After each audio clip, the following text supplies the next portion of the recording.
En ce petit matin d'été, sur les bords du canal de Caen, l'opération est délicate. Après des mois de travaux, Jean-François Lilti retrouve enfin son bateau. Aujourd'hui, c'est la remise à l'eau après 2 ans de travail dessus pour le remettre un peu au goût du jour, refaire toute l'électricité, l'électronique. Sur son catamaran, le skipper normand s'apprête à prendre le départ de la route du Rhum. Et visiblement, il reste encore beaucoup de travail. Un bateau, c'est une somme incommensurable d'emmerde. Mais ça, on ne le sait pas au départ. Jean-François Lilti n'est pas un marin professionnel. Bonjour monsieur. Depuis 25 ans, il est pharmacien à Trévières dans le Calvados. Les médicaments, les ordonnances, voilà pour son métier. Pariette, pour l'estomac, vous en prenez encore? Mais sa drogue douce, c'est plutôt la mer et les courses en solitaire. À 56 ans, le pharmacien normand s'apprête à laisser son officine pour traverser l'Atlantique.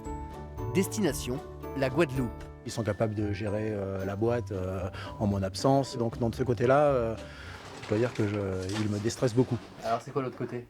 Le côté stress, c'est le côté bateau amateur, fabriqué par une bande de copains, et puis mis au point tranquillement avec des tout petits moyens. Un petit pharmacien, aux côtés des grandes stars de la voile sur la plus prestigieuse des courses transatlantiques. Un pari fou, débuté il y a 12 ans. Car pour réaliser son rêve d'enfance, Jean-François Lilti a décidé de construire lui-même son propre bateau, chez lui, dans le Bessin. Il a été construit dans une stabule à vaches et ensuite assemblé dans un jardin au bord de la mer. Aidé par une bande de copains, le Calvadosien va passer tous ses week-ends et ses vacances sur un drôle de chantier qui va durer 2 ans. 2 années et 300 000 € déboursés pour confectionner pièce par pièce ce catamaran de 15 mètres de long, un bateau robuste qui n'est pas vraiment fait pour les records. Néanmoins, il y a eu quand même dans le projet un ingénieur qui est venu s'ajouter à une équipe d'amateurs un peu bricolos pour nous donner quand même une certaine qualité à l'ensemble. On a des coques solides, des bras de liaison solides.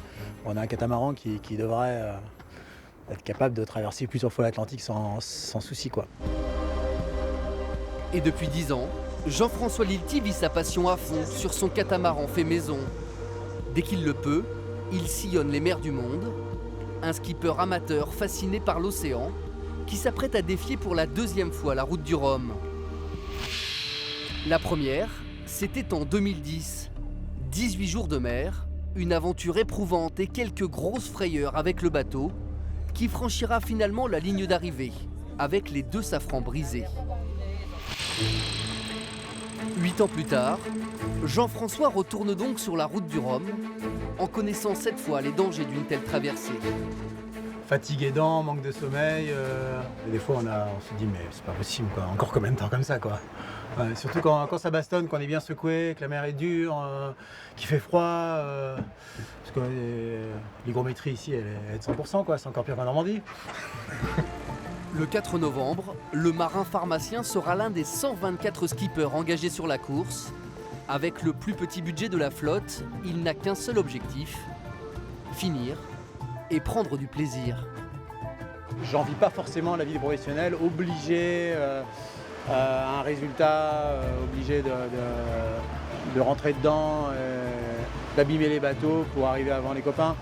Oh, c'est pas mon objectif, quoi. Un bon marin est celui qui amène le bateau de l'autre côté en bon état. D'autant plus que j'ai pas envie de payer les pots cassés.